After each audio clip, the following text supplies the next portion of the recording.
The face of mankind, a reflection of society. The picture of a face painted with the life blood of the enslaved.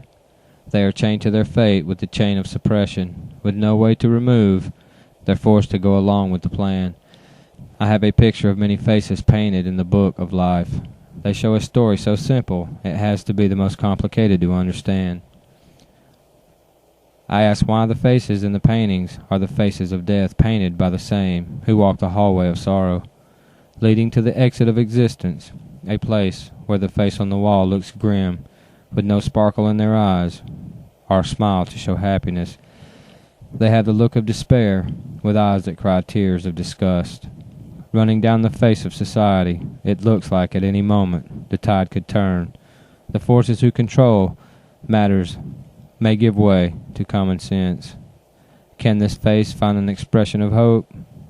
Or is the sad look set in stone to remain like a statue frozen in time? How did the face of the human race fade into this blank look of disdain? What could make a smile go to a frown so quickly? As life passed along the trail of tears, new meaning comes to the words written in the text of happiness. The root to a word, not much can be found. Once this cycle has started, no chance to slow down. It's a crash course speeding head on towards Armageddon, the end of mankind. We were written to be condemned.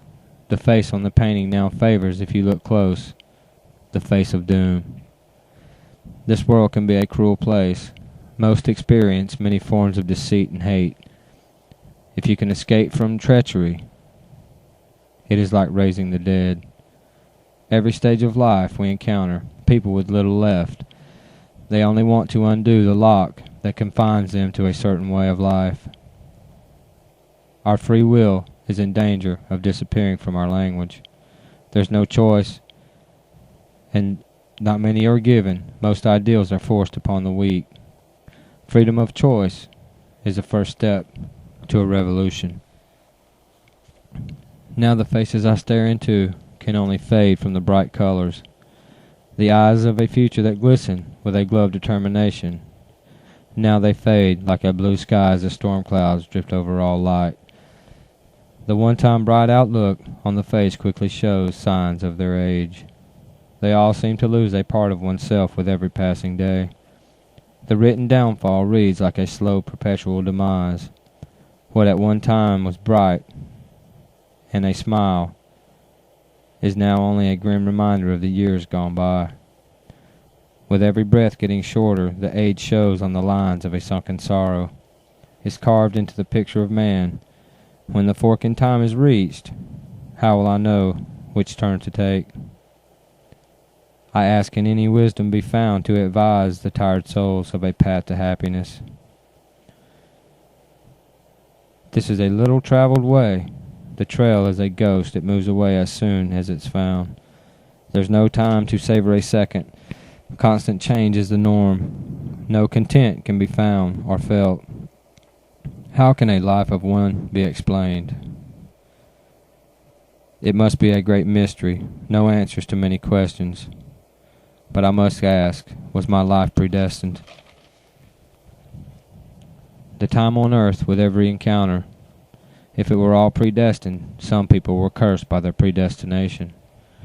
How could every facet of life be known and set in stone? The faces of foolish ones remind my eyes of the blood spilled along life's highway. When I look to the face, I find misery hid behind the smile, painted to look happy. Below the surface lay the scars. It's wounded by the system. It's imposed. It's maybe not visible to all, but a quick look in my own soul will give me the example to uncover their hidden sorrows and expose the root to the feelings of animosity. My own ideals and beliefs are embedded deep in my character.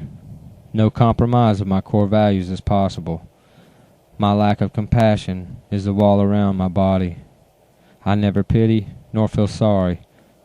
My belief is I only extend what has been received, so not much do I owe. The face I see in the mirror, almost identical to those painted on the wall, is painted with the color of desecration, and when the mirror shows my reflection, it stares back with a look of desperation. The black stains lay behind my tainted eyes, so I can relate to the look of the painted faces of death. It must be from the same hardships that cause this expression of a blank stare that is void of care. Too many trials by fire leave a mark on your soul. It can only hold on for now. It's soon to be overwhelmed by the ways of mankind. So when I see their despair, I can feel the pain they felt. Could it be one of the painted faces of the figures I have analyzed be my own face, painted on this wall sitting beside the others that are painted like me? This hallway leads to the root of evil. I now understand. The shadows fall, and if I could see through the pain of existence, I would shed the hate, purging the sin from my blood, and my face would be shiny and new. But these are my downfalls. Like the painted faces on the wall, I have become the very picture of what I thought was just a painting on this wall.